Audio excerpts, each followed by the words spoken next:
It's time to feel the rage. Welcome to Film Rage, where we talk movies in theater, streaming, and classic films as well. Directors and actors beware as you cannot hide from the rage. That's what I was supposed to say. What's next? I don't know. You tell me. Did you forget to write it down? Did you forget to write something down? Your name is Bryce. My name is Bryce. Yeah. And you're part of what? Something? Film Rage crew. Right. That also. That includes Jim. Yeah. Yeah. Hey, Unker. Oh, was that his problem? He didn't have his horse? He didn't have his horse. And also we have Murray. Yo. Hey, Merman. Yeah. I don't know what that shirt is. I probably asked you about it before. Still my angry Viking. Angry Viking. And what? That my BFF bought me. All right. That's right. Who's that? That'd be me. The guy at the other end of the table. Oh. I feel like I might have messed this intro up. I don't Little. know.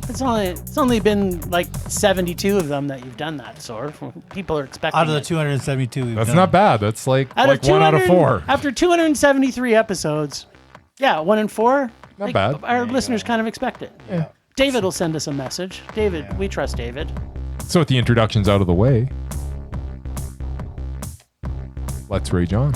Okay, well, thanks to all who've been supporting us. If you love our independent podcast, and especially our intros, please like, subscribe, share, and give us a 5-star rating on your listening platform. Or support us and join the Film Rage community by joining our membership at buymeacoffee.com/FilmRageYYC. If you cannot commit to a membership, though, you can still buy us a movie rental and dare us to see a terrible film.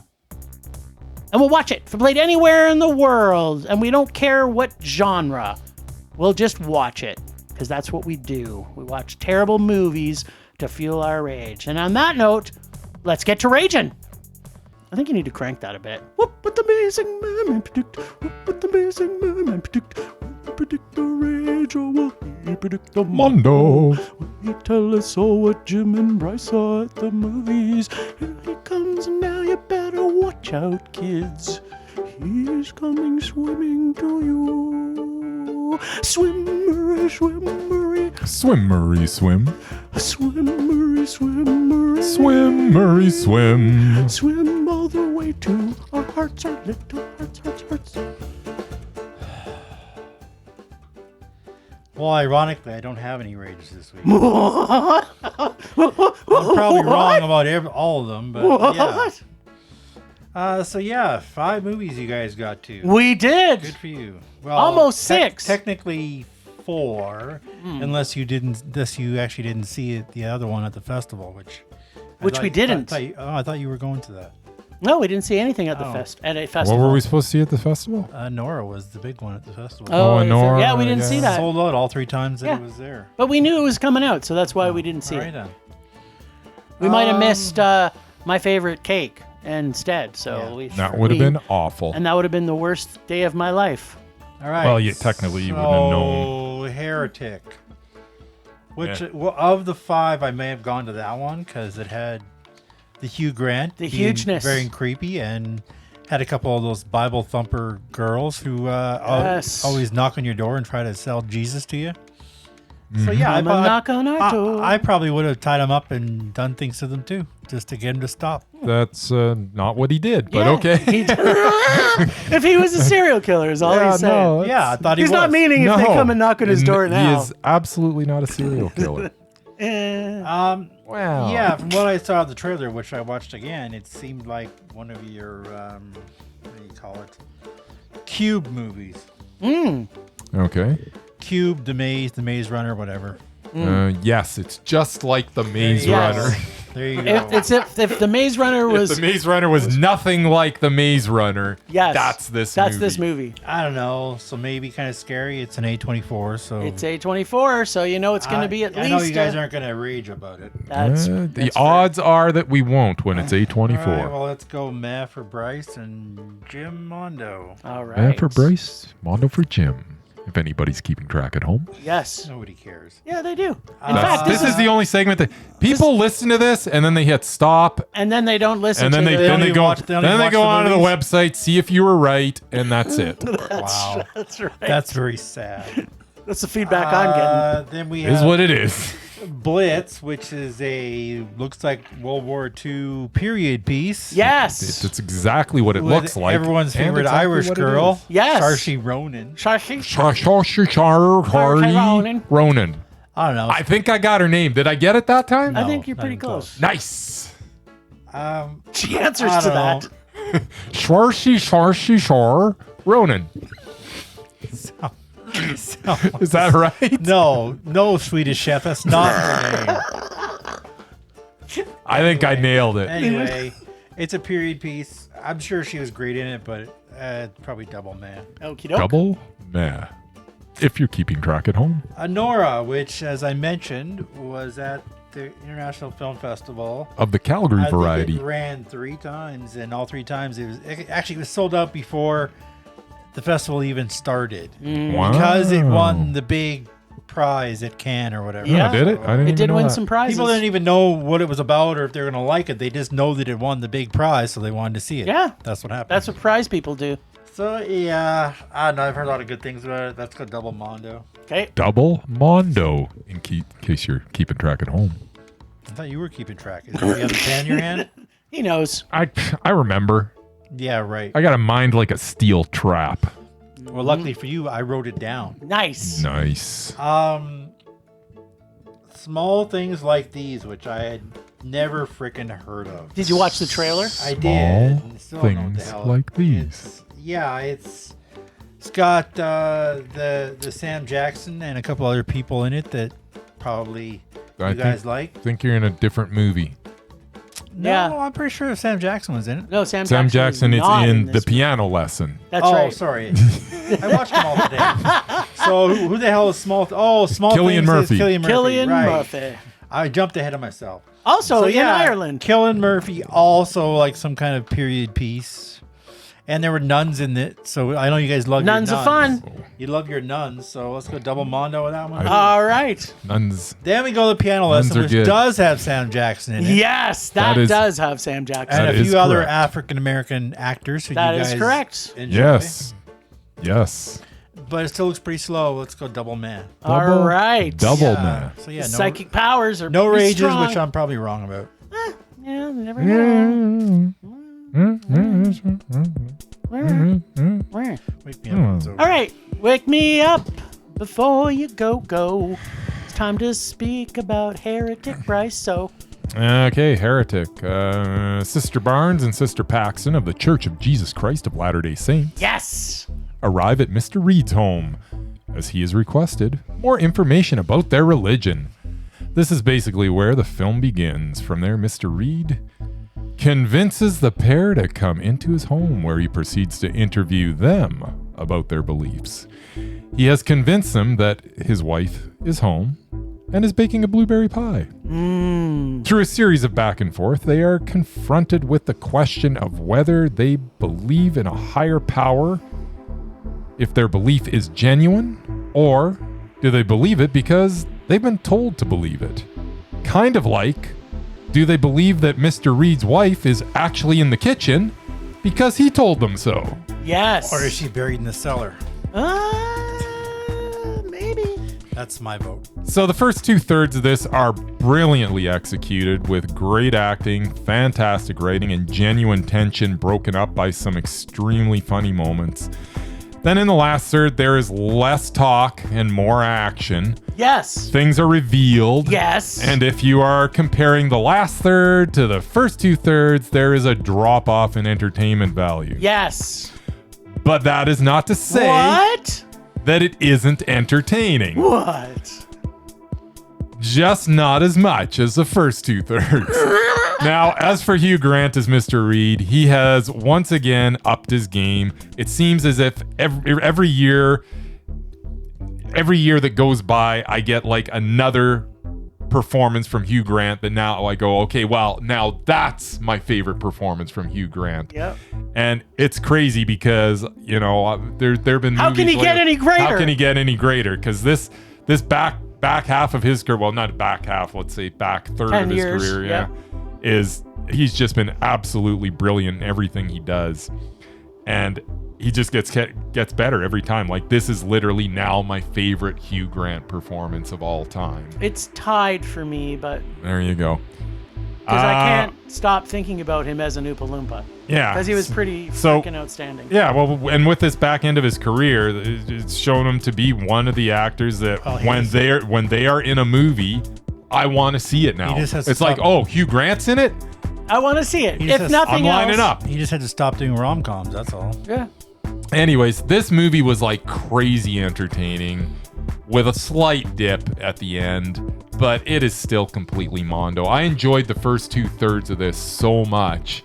Yeah. That I don't know what they could have done to for it to drop off so badly and it would still, it's just that I was so into it for the first 2/3. Oh yeah. And then I wasn't quite as into it, but all I'm doing is comparing that to the first 2/3. And even if this was in a movie that wasn't as unbelievably good as the first 2/3 of this, that movie still could be Mondo. Yep. The first 2/3 of this was so good, so entertaining.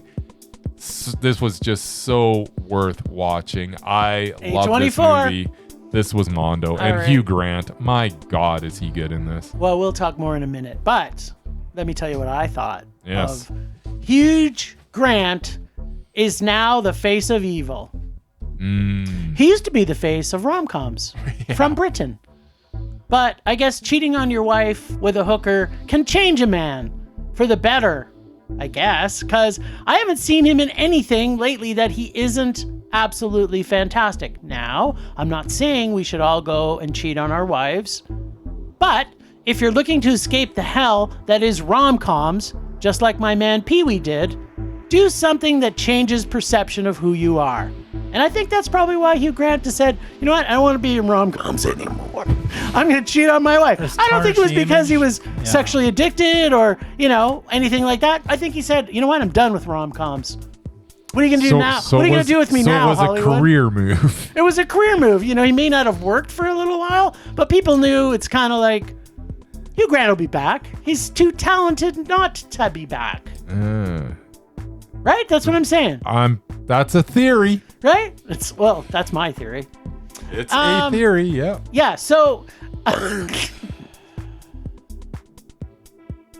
which I kind of think that this film also changes our perspective. It makes you question religion in a well-written and suspenseful way. We learn about religion and Monopoly and the Hollies and Radiohead. Yes. And our one true religion. And I'm not going to tell you what that is, because you have to see this movie to find out. This has some great surprises, and Huge does an outstanding job, as does the final girls. I'm going to say the Mormon heroines.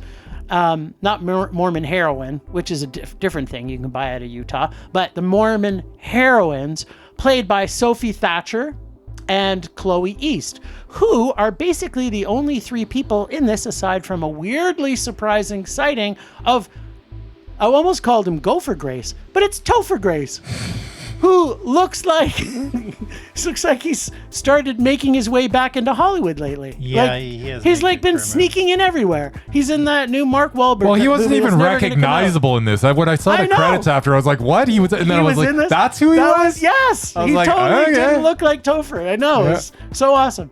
There are some super funny bits and does take us places that perhaps we have seen before, but this casting and script is so well crafted. The journey we go on is a suspenseful ride and no spoilers, but the miracle at the end may or may not upset you. And there is a miracle. Personally, I believe in miracles. Not Christian miracles, maybe, but slasher horror movie miracles, because that's exactly what we get. And if you truly believe in the religion of horror movie miracles, we discover at the end of this movie, maybe absolutely for you, or if you don't believe in miracles, like some people, which I thought was going to be Bryce. I thought he doesn't believe in miracles, but apparently he does. He believes only in the truth of miracles. Horror, movie, slasher, miracles. 'Cause I'm a creep. I'm a weirdo. And this is Mondo. There you go. I got a couple of unpackings. All right. One is the greatness that is Hugh Grant. I mean, you were talking a bit about it, but it wasn't fair because I didn't have a chance to also emote about the hugeness that is Hugh Grant. Like, when was the last movie that you saw him in that you can remember, the top of your head, where you're like, oh my God, Hugh Grant is in this. And it's another fucking rom-com. Yeah. When did he start being outstanding? I don't know. I don't know. Do you remember? That gangster movie was pretty good. Yeah, it's been in a couple of gangster movies. The one where he goes into whatever that deli or shop in England there and beats the crap out of 2 kids because they are being rude to the owner. Yeah. I can't remember the name of that one. There was an interview with him recently where he says, I've been bad for quite a few years now and I like it. Yeah, he hasn't been the hero of the movie in a long time. Yeah. Well, he hasn't been the, ladies' hero in a long time. But Although he's in Paddington in Peru, so I'm kind of looking forward to seeing that. Yeah, but he'll be the bad guy in it. I guarantee it. Is there going to be a bad guy in Paddington? But there has to be somebody. I mean, just when you go through like what he's done, everything he's been in, it's just he was great in Heretic. He was in Paddington too. Was he evil in Paddington? He was even great in Unfrosted, for goodness sake. Yeah. He was great in Wonka. And Man from U.N.C.L.E., which was Dungeons and Dragons: Honor Among Thieves. He was the best thing. He was the in best there. thing in there. Operation Fortune was not a good movie. Oh, okay. Remember, but he was great. The line in the sand was, "Did you hear about the Morgans?" Remember when I had to watch that? Yes. That was the last movie where I went, "Oh my God, please don't be in another movie." Cloud Atlas. And this is the reason why I think we can't give up on actors. Because remember when we all hated Tiffany Haddish, and now as a dramatic actress, she's good. She's doing some good Yeah, stuff. you're right. Did you hear about the Morgans? Is about where things turned that's for where him. he fell off. He met Next thing you know, he's in met- Cloud Atlas, and everything got better from there. He met SJP, and it was the end of that rom-com career. Yeah. Oh, The Gentleman. That's the one I'm thinking of. Yes, Yeah, he was great in that. He was. I would actually like to talk about Chung Hoon Chung. He did the cinematography. Yes. And that was just amazing. The guy, all of a sudden, American directors are hiring him because he also did the cinematography in Wonka, which was amazing. Yeah. He did the cinematography in Last Night in Soho. Not a great movie, but The cinematography was brilliant. Well, we liked it. It just wasn't amazing. Did it in Hotel Artemis. Like, how good did that look? Yeah, totally. Like he really and he did it in It. But this is a guy from way back that was doing Old Boy. And, Oh, geez. Yeah. So you knew, and Stoker and like And just Old Boy. Old Boy is just and Thirst and like all these awesome the great Japanese horror Lady movies. Vengeance. Oh, yeah. He was the cinematographer How in old all is he those. now? He's like 1,000 years old. All right, well, But you know man, what? but it's just Apparently- nice to see that even now, like everybody noticed how great this guy is, and now he's just getting some huge projects. And it's good on him. Apparently, cinematographers can get old and still be talented. Yeah, but directors he's actually not that old. He's like 59 years old or 54 years Well, old. it's funny because you think Old Boy's not really that old of a film. No. You always think it is because yeah, it seems like it's been in my life for so long. It does seem older than it, but yeah, it was 2003 when Old Boy came out. Huh. So okay, going back to this movie because Yes. But yeah, I just wanted to put a shout out to him because this looked so good, and as soon as his name came up, I'm like, I know that name, and I went and looked him up, and I was like, the guy's just been so good for knocking so it out of the long. park. Yeah. Well, good. I'm glad you shouted him out. Yeah. Okay, so the ending. Yes. Did it bother you? The miracle. No. Okay. It didn't bother me because I was too already in it, and I'm like, well, if she can do stuff with something happened to her, Huge can do stuff happening to him. It only kind of makes sense. Yeah, it was fun. Yeah. So I don't want to spoil anything for you guys with this. You really have to see this movie in theaters if you can see it. So this was just so good. It is. I was just like, how entertained were we for those that first hour especially? It was just like, and there was just like there was that palpable tension, but there was all the humor infused with it, and just the performances of not only Hugh Grant but Sophie Thatcher and Chloe East, who play Sister Pax and Sister Barnes. Yeah. They were to go head to head with with Hugh Grant in this movie, and to hold their own. Oh yeah, they did. They were so to try and pick somebody who is mesmerizing in this would be hard. And it's just very, very well written. And if Murray saw it, we might all pick a different person. Yeah. All right. Well, let's talk about Blitz. Blitzkrieg. Or Blitz, the shorter version, the British version. Yeah. So Blitz is the story that takes place during the Blitz or Blitzkrieg in London in 1940, where millions of people were being bombed by the Germans. This particular story is about one family, which consists of a mom named Rita, played by Saoirse Ronan, a son named George, played by Elliot Heffernan, and his grandfather, played by the one and only Paul Weller, as Gerald. And I say, yes, Paul Weller, singer and musician extraordinaire. And who knew he also knew how to play piano? Who the hell is that? Paul Weller is none other than the lead singer for The Jam, the greatest British rock group since the Beatles. Still lost me. Also, on one of the top 5... He's the mod father. He's the mod father. That's right. He is the mod father. That's what he's known as. He's known as the mod father. I think The Who wanted to be Paul Weller. That's what I think. Okay, so it takes place over a few-day period. I think they might admit to that. Yeah, they probably would. Why would they not? They both ride scooters. Yep. So it takes place over a few days and really gives you a feel that these people, what they would have gone through, as they not only have to deal with German bombings, but flooding, fire, families being separated, and trauma after trauma after trauma is inflicted on them, where hundreds of thousands of people are displaced. And of that, George's mom decides, after such dismay, to send her son out of London for safer places in the country. Well, we catch up with him, and then we spend 2 hours of living with George and his mom as they endure countless torment and suffering, as George decided, you know what? I'd rather jump from a moving train than go back and be with these other people. He'd much rather be with his family than a bunch of racist assholes. FYI, George's mom was Saoirse Ronan, and her dad, a black man who gets deported mostly because he's black, and defended himself from, again, racist assholes. Common theme here, I would say, in case you didn't catch that, there's a lot of racist assholes in this movie. Yes. So the story shows the love of this family and how close they are. In fact, as a grandparent myself, every scene with George and his granddad had me wellering, see what I did there?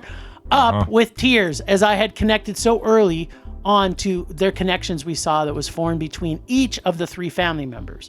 It's, I love seeing these kind of films where the family are connected, even though it was torture for her to have to give up her son to think that she was going to make him safe.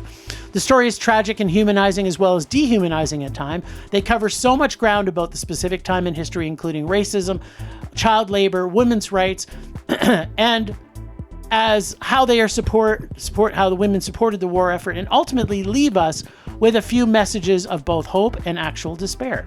It was tense, emotionally charged, and tender, and I loved these characters, especially our boy George. At times this film was chanting, I'm thinking probably something like Oliver Twist. At other times maybe like Empire of the Sun. The visuals in this are stunning, and yes, there was maybe some things that were too obvious, and probably we have seen these many times before, but I didn't care because I was too connected to these characters. I love this film. It was Mondo for me. Yeah, there was a lot of Oliver Twist in this. Yeah, it was. But okay, what do you got? What do you got, mister? I just wasn't as moved as you were. I mean, the performances were fine. It's one of those movies where everything's fine, and I recognize that it was very well made movie. But I didn't connect to the characters like you did, and I didn't feel a whole lot for them. Like I at no point was I choked up about anything. I don't know. It just, the whole thing just fell flat for me. It was okay. Well, I think it's one of those movies that if you can't connect to the characters, you're not going to be able to be, because the story does really revolve around George. And so for me, I think the way they introduced the love of his grandfather and his mom to him and how close they were. What did this take place over? It was supposed to take place over like 3 or 4 days. I thought it was like 2 or 3 days, but okay. Yeah. Well, let's say the way they were talking about it, because yeah. they went and at one point they're like that she just let him go yesterday, and I'm thinking, okay, so much has happened in this day. Yeah. Like, this is insane. There is no way that all of this happened in one day. Of course it could happen. No way. Yes. And then when we get to the third day, this is something that if they didn't have a little bit of dialogue here and there telling you that only a couple of days had gone by, I would have swore this took place over a month. Oh no, or 2 months. Absolutely bought I did not buy that all of this could of course it was into that.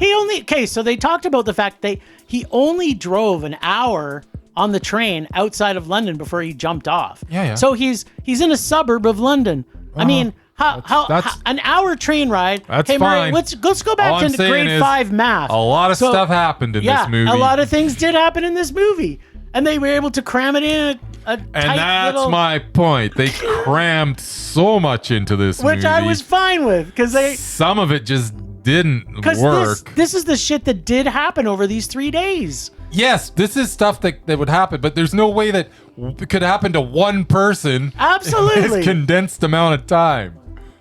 At any rate, I think you're wrong. It was a very crowded movie with a lot of characters and a lot going on. Yes. And it was meh. All right. Well, okay, so I got a couple things to unpack. So the PG rating on this, I thought it was another one of those. Yeah, I thought it was another one of those films, because there was things in there like if what's his name? Eli Roth directed this, it would have looked a hell of a lot. It wouldn't have been PG. There's a scene in particular, this train scene, where this boy gets killed, and yes. it still had the level of suspense, but at the same time, we didn't need the gore. No, and you didn't need the gore there. Yeah, and they had a few things like that, just like the sex scene in the train station, or I'm trying to think, the explosion, how the bomb and the dance hall explosion. Yeah, you never get to see the actual explosion. No, and you just see the aftermath. You just see the aftermath. Like, there's just things like that I think these are the kind of movies that a family can watch together, because they can root for the kid together. I think when you see a movie like this, I don't know that I'd be rooting for the kid. Yeah, he was a cool kid. I mean, don't get me wrong, I'm rooting for the kid, but you're not just rooting hard for him? Exactly. I'm like, I hope the kid's all right. It's not like, go kid, go. It's I wanted him to thrive. I hope you survive this. And then they'll put things in it like one person's a dick to him, and I want to say too much, because I think people should still see this in cinemas before it comes out on Apple on the 22nd. They will have to rush. Yeah, so hurry up and rush and see it. Mm-hmm. Yeah, what's her face? Woman of the Hour. Similar type of thing where they could have made it gory. They didn't. She kept it kind of PG to let an intro to horror. This one to me is like an intro to war. So yeah, I appreciated that. Yeah, and I can see that. And it's actually kind of, it goes to show you if you make a film well, you don't have to fill it with shocking stuff. Stuff can be shocking without going over the top. You just have to, as you say, you don't need to show the actual act. Sometimes just showing the aftermath is enough. Yeah, agreed. All right, Anora. So, like most of Sean Baker's film, this one takes time to finally get into. But once you do, you are trapped deep in this rich, contrasting characters that captivate you. This tragic tale of love, betrayal, disappointment, and maybe love again introduces us to a Russian mobster spoiled brat son who lives in America and falls in love and gets married to a stripper, turned escort, turned wife. This film feels raw and real, but at the same time, at times almost slapsticky, if that's a word, and hilarious, as we meet the bumbling idiots who are the goon squad who are responsible for keeping our Russian gangster spoiled brat son in line on behalf of his parents. This is reminiscent of an updated, more porny Pretty Woman meets Blind Date meets The Three Stooges. More porny. It's very much more porny. The journey, though, is really about our lead, Anora, or as she goes by in the film, Annie. This 2 weeks seeing her become part of this mob family takes us places we don't expect. And although it started to drag, I feel a little bit in the middle. It needed to be over after the second and third subplots developed. But by the time we reached the end, I was back in the feels of this film. I really love this film. At the end of it, it dipped for me, and then I was like, oh my God, this fucking needs to end. And then they put the very end on it, and they capped it with this beautiful ending that I was just like, and yes, I did bawl again in this one at the end. and that makes it Mondo. This film, I got some unpacking, but what did you think about Anora or Annie? Yeah, it's Sean Baker. He's kind of a strange cat when it comes to making movies. Yes. Quite often, his characters in the movies, I always find myself kind of hating everybody every time I watch one of his movies. Well, in the first and I'm half like, an hour, I hated everybody exactly, so much. and I'm thinking, how am I going to invest in any of these characters? I hate them all. Yeah. And then slowly, Sean Baker has a way of creeping up on you. Yeah. And the next thing you know, you're actually like it, and you're rooting for a certain someone, and you're hoping that things are going to work. And you're like, how the hell did he even do that? I hated this person a half an hour ago. Yeah. Or 45 minutes. Yes, I was hating the movie, actually. And that's the other thing. This reminded me of the Florida Project. Totally. Because the first half hour, I was ready to... I never leave a movie. And I was ready to get up and leave the Florida Project. Because it was just bugging me so much. Yes. Like, it's irritating me. And this was the same. I was irritated by this movie for like a full half an hour. Yep. And then all of a sudden... It's like, wait, something's happening here. And it didn't even I don't even realize it. Like, I'm hating it, and then the next thing I know, I don't just warm up to it. It's like instantly I'm in. Yes. And it's like, I can't even pinpoint when it happened. How can I be hating this movie? I think it happened? Bang, I'm in. You know what I think it really happened? Yeah. When the one goon guy comes in. Yeah, probably. It's when he comes in, because it's a character that you instantly like. Yeah. Instantly like that character. And actually, the Three Stooges-ness of those. Just so well written. All three of those. All the scenes in the church where he's taking the phone when it's like everything in this was so well done. And there is so much tragedy in this, but there's so much humor in this. Oh, God. And it's just walking that line constantly. And I'm not sure that anybody else is really making movies like this other than Sean Baker. Yeah. And I swear to God, he's trying to irritate me with his movies for like a half hour or so. He's like, you know what? I'm going to test you. Yeah. And then all of a sudden, and by the end of it, you couldn't be more invested. Oh, yeah. And he's got that knack, and it's so bizarre. And the ending? And you almost think, like, why does he want to irritate me at the beginning? Well, because he wants you to really hate characters. He really does want you to hate characters. And then he wants to turn it on you, and he does it so well. As I say, I can't... This reminded me so much of like, it's nothing like the Florida Project, other than the fact... how I felt. And by the end of it, just like the Florida Project, it was freaking Mondo. Yep. I love this movie. So, what did you like? Mondo. So, like Murray, the first half an hour of this, you basically get like, imagine like a party, 20-year-old partiers.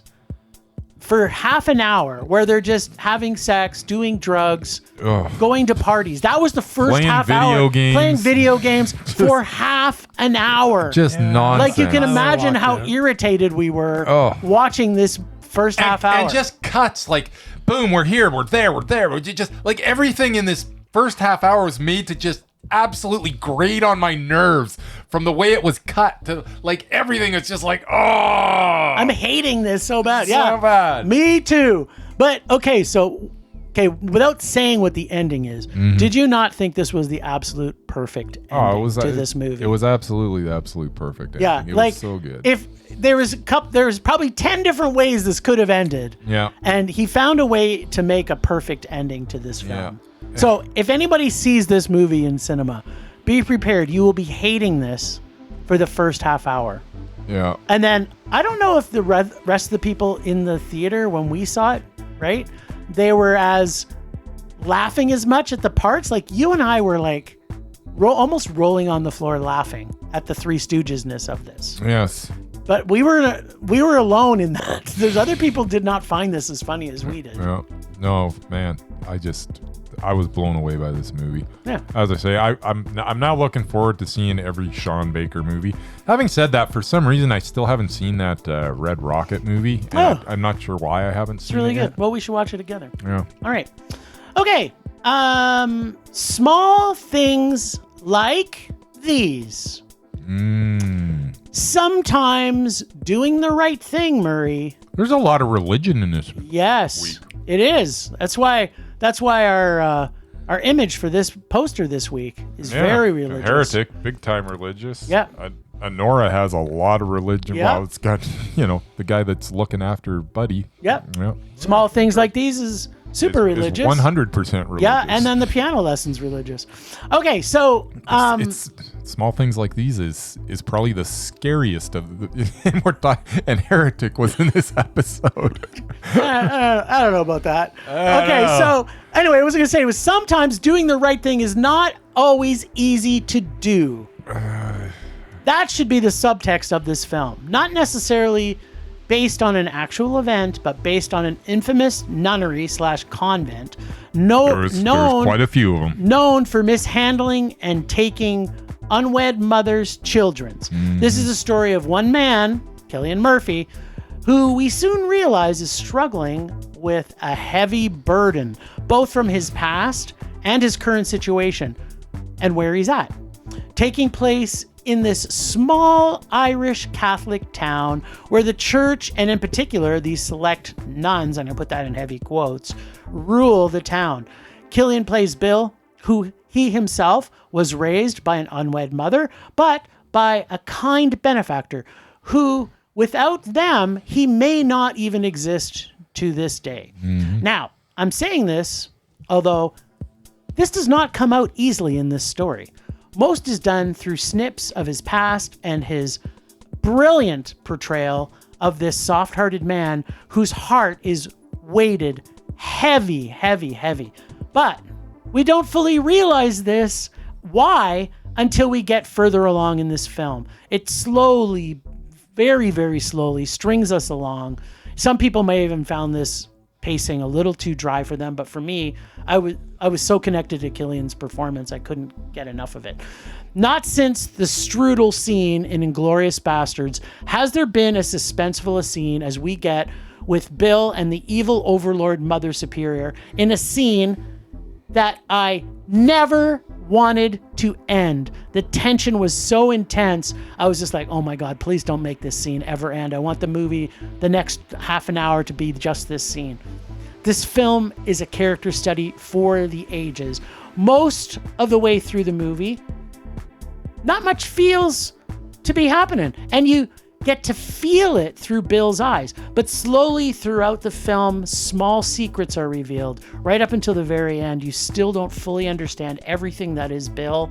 But the ending is perfect. And you have this great sense of doing the right thing are always the right thing to do. Cillian and this film were so completely mondo. This film blew me away. I loved every single drawn out, stretched out influence that we got from Cillian Murphy's character. I freaking love this movie. Flat out, this is the best performance of the year. Cillian Murphy is Bill Furlong. There's nothing even close. This is the best performance of this year. Anybody ever? In the history of the universe. No, it's not in it. Although it can be discussed, but this is by far the best performance that I've seen this year. I believe one of the movie reviewers on the trailer said Cillian Murphy rips your heart out. He does. Yeah, So he there does. you go. And he doesn't even really say that much to do it. No, he doesn't. It's And that's the beautiful thing about this. There is so much just. I've never seen a movie where at the beginning it doesn't even show. They don't even really focus in on his face much. We're seeing him from like weird angles. We're seeing him from behind. We're just seeing him kind of slouched over a lot. and you're just seeing you're just seeing that he's going through his everyday routines. Yeah. Like I could see people who don't like thick, heavy weighted dramas like you and I do would hate this film because there's nothing told to you. You don't see anything about what's happening, why it's happening, and it's like there's something there, but you don't know what. Yeah, and the scene you're talking about between him and Emily Watson is just like I could watch that over and over again. It was just so thick with just. It was like, It was- okay, It was a heavy You know, in scene. Glorious Bastards, right? Like that scene with the strudel. Yeah. When you're there and you're like, does he fucking know? Does he not know? Yeah. Like this scene is just like, what is gonna fucking happen? Yeah, and Cillian Murphy would just like he barely says anything in the scene too, and it's just, but he says so much, and it's just like, it is just so good, and you can. Like if there's never been a movie where I've sympathized with a character so much because I feel the fact that he's got daughters and he's and any move he makes is going to affect is going to everything. negatively affect possibly his daughters, and some bad things could happen to his daughters because these Roman Catholics, they don't mess about, and man. the nuns. Nuns, these were not nuns of fun. Yeah. These were nuns of These Magdalene fun. laundries, man. You do not want your daughter anywhere near them. Yeah. But it's But they crazy give the best education. that these places were like right next door to the schools. Well, they taught the schools. Yeah. Yep. In Ireland, they do. Yeah, and no, Yeah. exactly. So this is just a scary movie, and I've See, seen this so was the many scariest movies. movie. This was the scariest movie of the weekend. Yeah. That's what I was saying. Is it's just it's amazing that it took till 1995 for them to get rid of this. That's crazy. Church and state, man, like that, like Murray says, like in certain countries that are Catholic, so much power. Like they could control people's lives, and that's just wow. That's scary. Yeah. But I was just blown away by Cillian Murphy though. Like I know he's a good actor. I mean, I've seen Oppenheimer. Hell, I've even seen Red Eye. Red Eye. Anything he's in. I've seen Batman 28 Begins. I've seen Batman 20 Begins. I've seen 28 Days Later. Yes, and We've seen his wiener. He's great in everything. We know he's a good actor, but this was like literally one of my favorite performances ever. Yeah. Ever. I'm not gonna deny it. Man, this was good. You know what? I'm going out on a Anyways, this limb was here. Mondo. I don't know if I said that yet. but Yeah, I this figured I was Mondo. waiting for you to actually say it. This is So that Murray can press some buttons. Nothing else to do right now. Hey, you're adding your 2 cents. Okay, so here we know there's been news that Yes. Daniel Day-Lewis is coming back. He is. Oh, really? Yes. I didn't know that. He's making a movie with his son. Yeah. Okay. And I wonder if Cillian Murphy's going to be in that movie. Because this is what, and as much as we can't make Cillian Murphy mesmerizing because of his early part of his career, and we already talked about him in the past. I think he got taken out because he came up against somebody that was more mesmerizing. But where he is now in his life and where he's acting, to see him against in my opinion, the greatest actor of all times, Daniel Day-Lewis. Yeah, wow. If he's in that film with It's in him. the top 2. Oh, sorry. Who's Yeah, God. you know who he's gonna Oh say. my God! Yeah. Okay. Oh, by the way, I can't remember which one. That would of be these- Mr. Ben Affleck. I can't remember which one the of finest these. actor of mine or Yeah, anybody yeah. else's generation. and only your generation. One of these your boy produced. I can't remember which movie it was. Which one? Small I things. can't remember which one.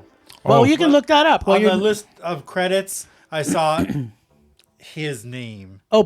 B.A. Yeah. Well, BA knows how to produce stuff. He didn't direct He it. just doesn't know how to produced it. act. He produced it. Whatever Yeah. one of these. Yeah, no, One of the 5 from this week he produced. Yeah, no, it was this movie. Was it this one? Yeah, small things 'cause- like these. Well, there you go. Him and Ben And- and Ben he is- Affleck, Ben Affleck and Matt Damon. Yeah. Yeah. Because they. But Matt Damon was actually a producer. Affleck was just an executive producer. Yeah, he just said, "Give me some money, Benny." Exactly. He needs money now. Benny, give me some money. But yeah, no, it was this movie. All right. So, okay, just I want to recap where we're at. Yes. We had Mondo Mondo. Yep. We had Mondo Meh. Yep. We had Mondo Mondo. Yep. We had Mondo Mondo. Wow, this is a good week. This is a pretty good week for 5 movies. And now we have the piano lesson. And ironically, I've been almost right every time. There you go. I thought, shouldn't one of these be terrible? And I'm watching the trailers and I'm like, no. Every one of these is a movie that you guys will love. There you go. Okay. If I watched any of them, I probably would have raged at least on 2 of them. I don't know, Murray. I think I might have. Maybe. You might. Yeah, I think maybe Anora, Murray. Although if he would have made it past the first half hour, he would have been okay. Well, the first half hour you said was like Pretty Woman porn, so yeah. Oh, I probably would have enjoyed that part. Okay, well, yeah, but you don't like. Then it would have slowed down. You don't like 20-year-olds who are annoying. No, getting all stoned and having sex. are annoying. Yeah, exactly. There you go. Sorry, any 20-year-olds. The millennials. I profusely apologize, but yes. Okay, number 5 of our movies at the cinema, The Piano Lesson. Yes. So, be it metaphorical or literal, the ghosts of our past are there to haunt us. Mm-hmm. Or, in regards to our ancestors, define us. I'm feeling a little poetic this week. That's all I'm going to say. There you go. This film feels a lot like a stage play. Yeah. And the dialogue 100%. at times is delivered in the same way. Yeah. So if you're in for that, then just if you're not in for that, just be prepared for that if you see this film. The story follows a family whose life revolves around this piano. And their grandfather, who was a slave, carved their family into the wood of his owner's piano. Then they traded the piano for his family. Each character is very well defined and delivered, and the cast is all outstanding. For me, in fact, I found the one that was not the most outstanding. I'm not going to say who it is. I'm going to disagree anyways. Well, yeah, but it's because apparently you like stagey acting, and that's what he was giving. No, there was method to the madness, my friend. Okay, I understand method. I'm saying I didn't buy the method, is what I'm saying. I'm saying that he had to be that. Anyway, just get on with your review, and then I'll say what I have to say. So, but what I did find I was most fond of was Danielle Deadwyler, who played Bernice, and Ray Fisher, who plays a family friend named Lyman. At times, the music is awkward based on the scene it is defining. Other times... The music is so awkward It's very awkward. But then other time, it was right on point. Yeah, so if I could analyze, if I saw this 2 or 3 times, maybe I could see why the music was so awkward. That's the one thing I'm trying to figure out. Like, he obviously made the music that awkward for a reason, and I don't know why at this point. Yeah. I don't know. Because for that first little bit, I was like, what is going on with the music? It's taking me out of the movie. It was weird. Yeah.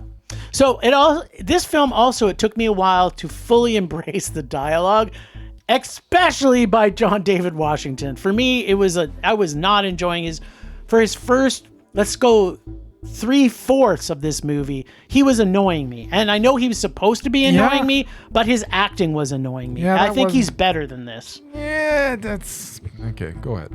But by the 3/4 in, with our characters developed, I got connected finally.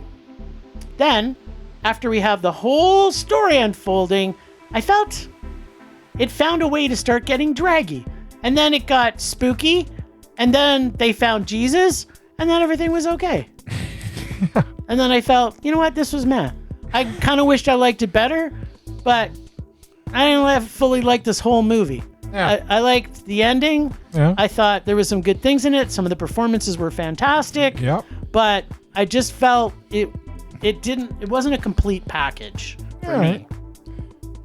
Yeah, I mean, it's another one of those movies where it started out, and I was like, hey. But yeah, this slowly won me over for all the reasons that you said.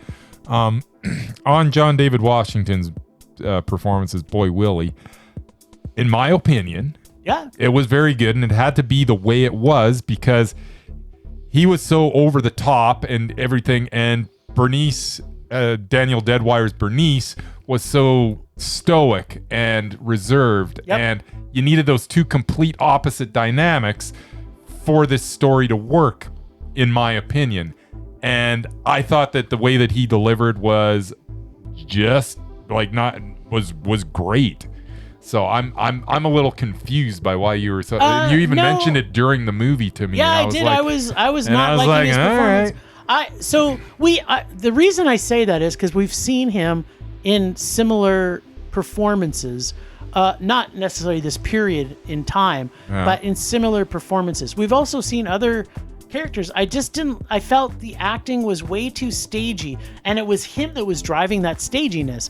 The rest of the characters felt more natural in their roles. He was kind of going. I thought everything was stagey in this movie, and I thought it was. And I just thought he was overly stagey, and that was just fine for me. And I usually love him, so the fact that I couldn't connect with him, and I couldn't, and it wasn't because. Like, I like annoying characters. You know me. If they're annoying, that's usually my favorite thing. Yeah. I bet in this he was annoying me because I think he could have done better. Yeah. I disagree. Okay, well, that's good. I'm glad you do. Having said that, Danielle Deadweiler was the star of this movie. Oh, she was outstanding. She was absolutely outstanding. There were and Lyman. so many Don't forget Lyman. Lyman was fine. He was outstanding. I wasn't as enamored with Lyman. Lyman had some very good scenes. Lyman also had some very funny scenes. I enjoyed Lyman, but I enjoyed everybody in this. Sam Jackson, I don't think I've enjoyed him in a movie in forever. Because he doesn't get cast well. I think. Yeah, probably. I mean, what was the last movie we saw him in? Argyle or something like that. And we're just like, why did they even put him in here? He's wasted. But I think I liked this more than you did. Yes. I enjoyed it a lot. Did you like it enough? It wasn't quite Mondo. It was so close. Yeah. But there were some So you're saying it's a double man? Yeah, it's a double man. Would you like some useless trivia? Yes, Sure. we love useless trivia.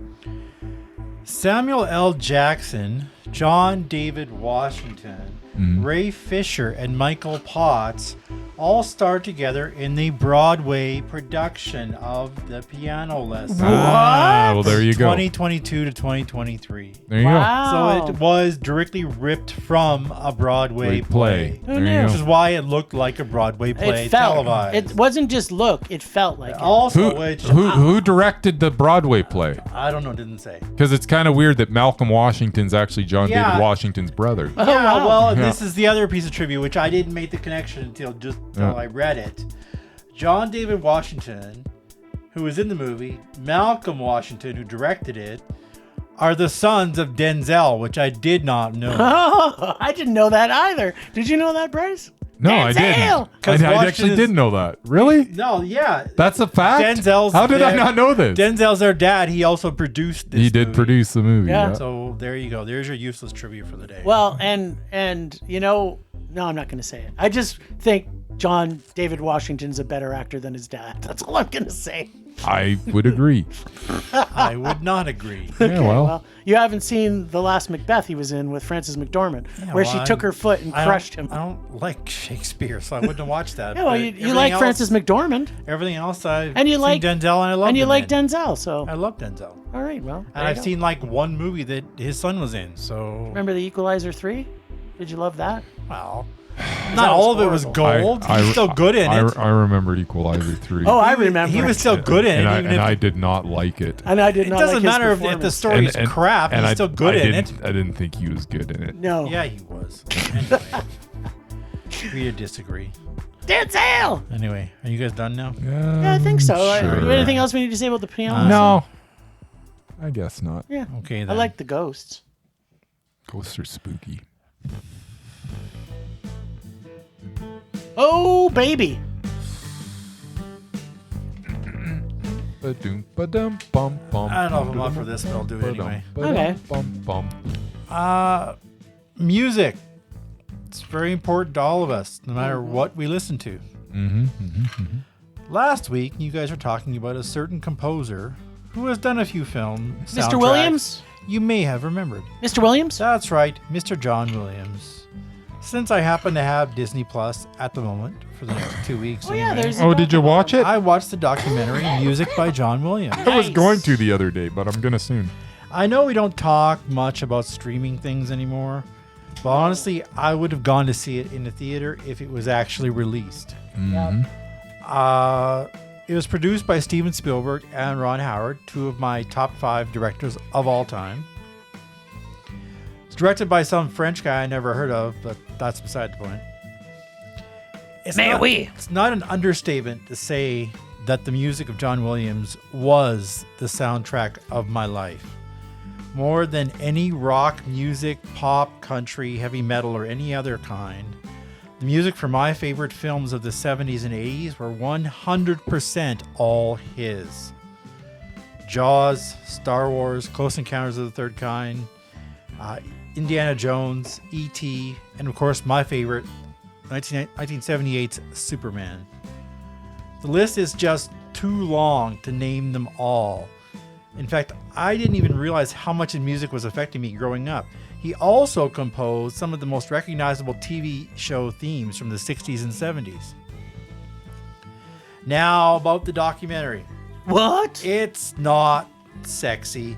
It's not controversial in any way. Why should it be? Much like the late Jim Henson, John Williams leads a fairly boring life by Hollywood standards. Maybe boring people are the most talented. Man. I don't know if you guys would like this film. It's so Hollywood, and you two are not about that. We are kind of anti-Hollywood. You like your quiet, independent, 3-hour foreign films with all talking and no action. Yes, that's us. There are a huge amount of interviews with the biggest names in Hollywood who all have nothing but great things to say about the man. But it's about more than that. It's about the music. Just listen to the music. All the great soundtracks he's composed over the years, and try not to feel inspired or at least uplifted in some way. Like, you know the songs as soon as you hear them. Every single piece of music from every movie I remember so vividly from my childhood just made me feel good. Hooks. These days, I need it more than ever. Between what's going on in the world and in my life, the music of John Williams is a welcome relief from the harshness of real life. For that reason alone, I suggest people should check it out. For me, it was definitely a mondo. Nice. Yeah, I love it. And that you don't normally love documentaries. I don't. So. Don't usually like documentaries. Yeah, no, unless it's about somebody that's important. somebody that I know. Yeah. The Jim Henson one was awesome. Yeah. Also Ron Howard. Yeah. Anyway. Nice. Well, thanks, Mark. Oh, you might like it. It's like got good music. We do love Temperature rising. Vision blurring. Rage taking over.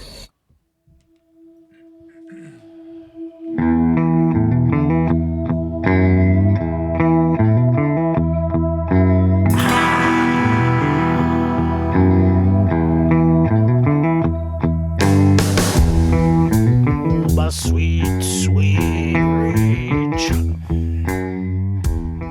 How I love you so. All right. My rage this week is a double banger.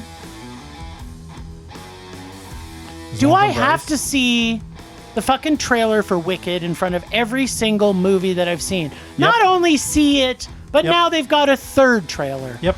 So it's like by the time this movie finally comes out, I'm going to hate it so much because I'll have despised how many times I've fucking seen that trailer. I'm getting hyped. I hope there's a fourth trailer. I want to punch you in the face right now. Because that Give me more it's Wicked now- trailers. It's That's now annoying me. More and then music. on top of that, we also saw Glad He Ate Her 2 Yes, you did.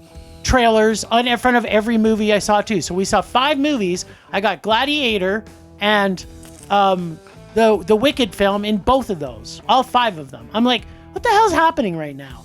I'm like, first off, 2 movies I don't even want to see because I've seen the stage play for Wicked. It was great. We didn't need a movie. And then I've also don't want to see Gladiator 2 because it's going to be stupid. It's going to be horribly stupid. I'm not going to disagree with you. Yeah, so stop putting But I these will trailers. disagree, 'cause Can I'm- they not put I'm other getting pumped for trailers? Wicked. We're seeing like art house Give me more films. Wicked. We're seeing art house films, and we get to see fucking Wicked. Like it's the most Gonna Hollywoody crap fest that's ever going to be made. Hollywoody crap fest. And we're watching art house films. Play some fucking art house trailers for us to watch. Don't inundate my brain with Holly crap. Is most You still got independent art house companies can't afford to put out trailers. That's the problem. Yeah, so they The keep entire putting budget out, is actually making the movie. Making the movie. Well, you know what? It takes seconds to make a trailer. You just clip a couple pictures of Cillian Murphy in a movie, and there you go. There's your trailer. Maybe they couldn't afford to pay the editors. I could edit some of these trailers together. If someone should pay me to do it, I'd make real trailers. There you go. None of these crappy ones we get. Anyway, that was my rage. I hit the wall. I thought with you had a Wicked. double banger. Was that both of them? Yeah, it was. The Wicked Gladiator II 1-2 punch. Oh, the combo. I got punched in the face by Wicked, and then I got punched in the nuts by Gladiator 2. It's like, I'm so not looking Fuck forward off, to both of Gladiator you. 2. yeah, I bet it's going to be awesome. it's gonna be. Full, Because it has full Denzel disclosure, in it. I'm actually not really looking forward to Wicked either. Okay, good. It's because of all the trailers. It has nothing to do with the trailers. It was before the trailers even hit the screen. Go watch the stage play before the movie comes out. Find it somewhere. Yeah, I'm not. You got money and I'm time. not going to Yeah, do just that. fly to New York. I'm sure it's still Fly to on New York. Broadway It's somewhere. It's in London. Yeah, that's okay.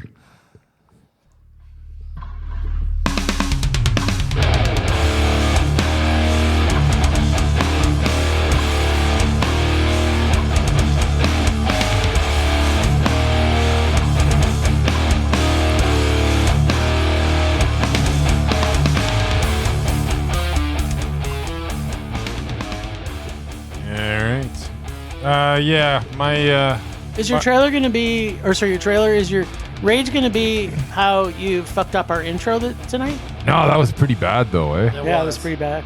It was gonna be my rage. Like I was thinking, man, we should maybe start this again, but then I'm like, nope, we don't cut, man. No way. Or There's maybe no we should editing. maybe we should write it on the agenda. Oh wait, we do. All he has to do is read it now. I know. He does. He promises to not be prepared, Murray. That's his I don't need to read it. I got it. All right. It's perfect. time His- to feel the rage. His level of preparedness is about my level of caring right There you about go. now. So we're battling. Hey, man, I mentally prepare. I don't like actually do the work. Oh, okay. Okay. So anyway, we got you sidetracked. What is your actual? That's how I got rage through this high week? school. Oh, I I forgot my rage. didn't study for Here- any tests, and I still got Wait, through. Hold on. This will get it back. No, just stop or I'm going to forget my rage. Sit down. So, my rage this week is if you're going to release a movie in theaters, release it in theaters. I'm sick of this. It's coming out in theaters this Friday, and then in a week or 2 weeks, it's going to be streaming. I don't like it. It doesn't get people out to the theater at all to watch Well, them not when they know they can watch it at home. when they know they can watch it at home in 2 weeks. So, Yep. can you please push it back at least like 2 months? 6 Yeah. months maybe. Like even 2 months, I'd be like, okay, that's fine. Yeah. At least it's got some time to have some traction in the movie theater. Yeah. But now it's just I hate this. Oh, it's coming out in theaters today, and like what was it? What was Friday? Blitz is coming out On the and- 20th or 22nd or something. And the And piano. so is the piano lessons Yep. coming out on Netflix. So Yeah. 2 of the movies that we saw, I want everybody to go see them in the theater, but you can sit at home and watch them in another 10 days or so. So I don't understand. I don't like this condensed theater release. It's stupid. Yeah, no, you know what? I 100% agree with you, and that doesn't happen very often, except for in most of the movies this week. Yeah. Speaking of that, before we end this rage, even though it's not really rage, because we didn't have any movies that we raged over, but No. one thing I want to know, because the amount of great films we had this week, Yeah. can you possibly, in your mind, rank these films that you to your enjoyment level? Enjoyment. Because you level. gave 3 Mondos out and 2 I did. Mas, and I gave out 4 Mondos and 1 Ma, so we know which one's going to be at the bottom for me. But Yeah, I mean, at okay, the- if you have to pick your favorite movie of this week, My- what was it? I can go. My bottom movie's Blitz. My second from the bottom is the piano lesson, and then I have a hell of a time with my 3 Mondos have because to- they were 3 completely different Yeah. movies. I'm thinking that Heretic. Heretic's maybe the 3rd best of them, Yeah, and the other 2 I can't separate. small things I'm like gonna these. say small things like is these number one. is probably number 1 just Yeah. because I that performance is literally my Well, and the favorite movie is performance. just so But yeah, that performance. So I'm just telling you, Cillian Murphy Yeah. this is as good as maybe anybody's ever been. It's My, so good. mine would have been exactly the same, except for I would have put the piano lesson That's bottom, a bottom. Blitz Yeah, above it. that's fair. They're all good movies, though. Rage subsiding. Pulse slowing. Anger fading. All right. You're going to have us see some for next week, aren't you, little buddy? I guess so, if you guys are ready for it. We are, because we don't have that many movies in theater next week. We have 2. Well, as I said before, It's Tom Hardy. yeah, Bryce tried but could not get rid of Tom Hardy. Yep, he So, did. Because he let's was give better give him another chance. than Riz Ahmed. I didn't try to get rid of Tom Yeah, Hardy. I kinda- just I kinda spoke think- from my heart. I kind of think you did. All right, so who's Anyway. Tom Hardy against now? Well, as Is it luck Viola would have Davis? it, speaking of blitzing, Oh. there is a war movie he was in What? with somebody else who is surprisingly still on our list. What? Oh, I don't want to watch that movie. Well, you're gonna again. have to. Yeah. It's a good movie, but I just don't want to watch it again. bad. That would be Tom Hardy and Mark Rylance Yeah. in Dunkirk. Oh! Yeah. Why? Dunkirk's like... Dunkirk is a fantastic And they're movie both that I in it really for more don't than like want to 5 watch minutes. again. So there you go. I just don't want to watch it again. Well, Not you're too bad. gonna. So suck it up, princess. But by the You know what, way, I now- but this now- is. Oh, just so you know, I can already tell you who's gonna win it, but I'm At- gonna watch at it some anyway. it's gonna be point- Mark Rylance. It's gonna be Mark Rylance. Yeah, There's I'm convinced that nobody can out mesmerize Mark Rylance. Unless Mark Rylance is now in a movie with Daniel Day-Lewis when he comes back. yeah. And just so you know- Depending on the movie, Yeah. man, Mark Rylance will give him a run. and Mark just so you- Rylance is crazy. And at some point talented. down the list here, there's Yeah. gonna be a face-off involving a Star Wars movie. So Oh! get ready for that. Oh, Adam Driver and somebody. Just because there's nothing else. Okay. So yeah, that'll happen. eventually. Nice. Whatever. So I'm excited. you just be grateful for Dunkirk. All right. Yeah. I'm one of those guys that war movies. I don't need to see more. I don't than like once. them that much, but that was a good one. It was an excellent one. I just don't want to see it again. well, you're gonna. too bad. Shut the hell up. Last week on Rage or Dare. After the initial shock of his current situation, Bryce finally chose to take Jim's rage. And choose he did, pulling the third in the original X-Men trilogy, X-Men: The Last Stand. I guess you were too afraid to pick a horrible sequel from me, Bryce? Maybe. This week, it's Jim's turn to rage or dare. It's funny how every time it's Jim's turn, he takes his dose of rage like a man, whereas our baby boy Bryce whines like a little diaper-wearing baby man. Because it's never Jim's Just turn. thought I would remind him of this. Come on, Bryce. Let's check in with our little baby boy Bryce and see if the powers of James Marsden's adorableness back in the day overpower his habit of picking horrible movies. I'm not sure why his eyes aren't open to this. Oh, that's right. He plays Cyclops. If he opened his eyes, we'd all die. Yes, go on. Okay, Cutesy Pie James, keep those eyes closed, but only for a minute or so of screen time, and keep picking those movies we can dare Bryce to see. I mean, I'll be honest. I started watching this movie and Fell asleep? No. The opening scenes we're already getting like CGI Patrick Stewart and Ian McKellen as they've tried to make them look younger. And I'm like, wow. The CGI for this hasn't really come a long way in the last 40 years or whenever the hell this was made. Yeah, what was it? 20 years ago? It was a while ago. Yeah, last 20 years, let's say. So I'm like, because I'm looking at this and then I'm looking at the CGI in Bloody Here or whatever the hell it was called. Yeah, it was about the same as far as making people look younger. And I'm like, well, this is really quite annoying. Why did Zemeckis direct this one but too? then, no, this was Brett Ratner. It was. It was the So yeah, the so Rush then Hour guy. then we get into the movie and there's a lot of character development with all these and a lot of relationships and I'm caring about these characters. You? Yeah. Caring about people? And I got to sorry, admit, they're mutants. the thing is, I don't know why this was in the bag. I mean, was this a great movie? Of course it wasn't. None of the X-Men were great movies. None of them are terrible, though. Bite your tongue. I Oh, could right, sit 'cause there and- it's a superhero movie, so It was it's a meh? superhero movie, so is Maz what it comes down. I mean, honestly, that's what it Really, comes he down doesn't to. even need to watch these Apparently anymore. not. Even You know So what? We should get him. I watch honestly Blue. thought, Oh, okay. remember he liked Blue Beetle? He gave it a Yeah, mat. yeah, I Do you remember remember. that? Oh, Yeah. did he give There's Black Adam a mat too? I think he so. might have. I think. Yeah, so, He's I don't, like, oh, so The Rock. why would you put this in my bag then, just to prove a point? Well, because I just really wanted to find out if James Marsden Yes. can actually pick a movie that you actually didn't mind. Yeah, He did a lot of Apparently, crying. there was a moment where he did. He did a lot of crying in this one. I know that. Yeah, he did some crying. He was barely in the movie. I mean, he cried and then he kind of went away. He went still away. picked it. He got Thanos. He got finished. But yeah, I mean, the special effects in this were not up to par. Like even for the time, they were not fantastic. But you know, I still care about these characters. I don't mind X-Men. All right, perfect. Hugh Grant's, or Hugh Grant, Grant. Hugh Hugh Jackman. Jackman. Huge Jack. Hugh Jackman is always entertaining. Patrick Stewart and Ian McKellen. I could watch them in anything. Yep. There's nothing wrong here. All right. What's wrong? I don't understand why this was in the bag. I really You don't. really don't. Oh, yeah. I mean, it's not great.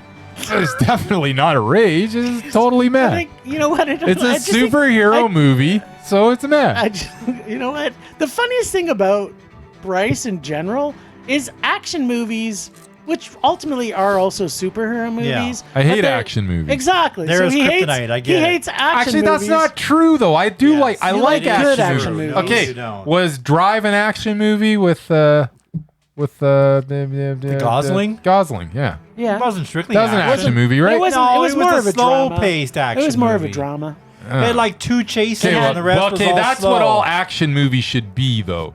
Because Drive is freaking brilliant. But I like love that two- movie. so like two that's action- what I want. All so like action. 2 movies. action scenes and the rest is just all talking. Yes, There that's you go. what we don't need. That's not an action movie. and that was Yeah. Drive, so it had that's a drama with some it action. had in car it. chases in it. Although they were Actually- kind of weird car chases. Like, Well- it was more of him being patient and like parking and like waiting for stuff to settle down and then like driving a little bit. and just being awesome. Yeah, so it was, As the it was such a Gosling is. it was such a good movie. There you And go. I'm like that should be the template for I'm action not saying movies. I hated this movie, but yeah, X-Men Last Stand. and in the Yeah. whole X universe, Okay. is one of my least favorites. X-Men? Just because of the story. They are all and they were all equally man. and some of the stupid things they did with it, like the Like way. what? Well, What was stupid? Wait, yeah, how many years ago is this? Going to give away a spoiler? Yeah, Sure. Well, they freaking killed the professor. Yeah. Like that was stupid. Was it? Then they brought him back at the end of the movie in the freaking end credit scene. Like that's stupid. You No, can't it's a kill super, the. you no, can't- it's a superhero movie. It's fine. I mean, in Logan, it's one thing because he's freaking old and he's losing his mind. But to have his own X-Men kill him Yeah. with a blink, I'm like, why would you kill that character? That's stupid. That was so cool though. Then the whole he got like anti-mutant- disintegrated. and the whole He was all shaky, and then all of a sudden, anti-mutant serum he like which blew up. turned mutants into humans. They had to show how I don't powerful even want to Jean get Grey started was. on my second favorite X-Men of all time, Second favorite X-Men of all next time. to the Wolverine, Oh. is Rogue. Ah. Completely fucking wasted in those first 3 movies. What's Should up? not like Who's they wasted Rogue? that character. Anna Rogue was Paquin. Anna Paquin. Oh, If you watch the cartoons, yeah, she was just when people were younger, she could fly because she killed one of the Captain Marvels and got her powers. 'Cause She Nice. sucked the powers down so she could fly. She ate her. and she was way more powerful. She was a useless kid in those 3 movies, and then in the 3rd movie, she basically just turned Well, human. when she touches people, Yeah, she's touches not people. useless. Yeah, no, but she didn't do enough of that because she was So- a tortured child the whole all through movies. So She yeah, was. that's a wasted movie for me. There That you go. character alone. There you go. Yeah. So yeah, it wasn't Mary as good knows. as the other ones, but the first Well, 2 you were know, good. meh. the thing that I got that- Patrick Stewart. I I got was Ian gonna- McKellen. I was I don't gonna know. try and find. I prefer the McAvoy. I was trying to find because now I have to pick a rage, and I was like, you know what? Maybe I'll pull from Bryce's bag. But you know what? Oh, sorry. Apparently, Still doesn't have one. apparently, there is no Bryce bag. It's good. So- it's coming. Oh, Yeah, yeah. we've been hearing that for So the it's last 2 Christmas. months. It's And coming. We're also not And prepared man, for are you in Christmas. trouble once I You know fill what? that I'm bag. not even worried because you know what? You're just gonna give me some action movies. Okay, so I'm pulling from the listener's No, I'm dare not. bag. Oh wait, I think we've watched this. Town and Country. Did we? I've heard of it. We reviewed this already. I don't know. Somebody Could- else dared me to see this. Could be. Yeah. All right. Let's go to something else from the listener dare bag. we're seeing Who? What? Going We? Overboard. You, right? Not we. Yeah. Okay. You said we. Yeah, me. Yeah. Going You're seeing. Overboard. Oh, goody. That's an Adam Sandler movie. Going Overboard. Yeah, with Billy Bob. Going Overboard's an Adam Sandler movie? That's what it says. 1989. Well, you couldn't have picked a better person to dare. Sandler, Billy Bob, Billy Zane, Oh, I like Billy Zane. Burt Young, Burt Young. He was Ollie, Polly. Hey, Polly. and a bunch of people I don't know. Nice. I can't wait. I love all those people except for Struggling Adam young Sandler because comedian it's a takes comedy. menial job on a cruise ship. There you go. And that's I assume I'm Adam trying to Sandler. remember this movie. I don't really Never remember heard of it. it. Well, you're probably trying to forget Wasn't that it. like before he hit SNL? Wasn't he? Wasn't he in the 90s? No, I think he was. I thought the in a- 80s was Dana Carvey and Mike Myers. I think he Yeah, he was with them. Dana Was he Carvey with and them? Mike Myers. Yeah. So it might have been when he just got on SNL then. Maybe. You know what? I'm going to find out all Before these his things Waterboy and days. more. All right. Well, it's going to be an exciting weekend. I want to watch Going Overboard. I'll Well, do we it should then. watch it together. All right. Well, thanks, Ragers, for listening. Thanks to the extended Film Rage family who you can find in our show notes. Thanks to Casey from The Nerdy Photographer for the voice of Rager Dare and our God of Rage. Find us on social media everywhere at Film Rage YYC. Check out everything Film Rage at filmrageyyc.com, including our merch site for Redbubble and TeePublic. Everything's on sale and Black Friday's coming, so get your granny panties on our site. We're always wanting to make this a raging blast for all listeners, so please comment, like, subscribe, and send us emails to filmragecalgary@gmail.com. Dare us to see terrible movies to fuel our rage, but no matter what you do, please, please, please, pretty please, please, please, make us rage. That's it for this week. Rage on! Rage on.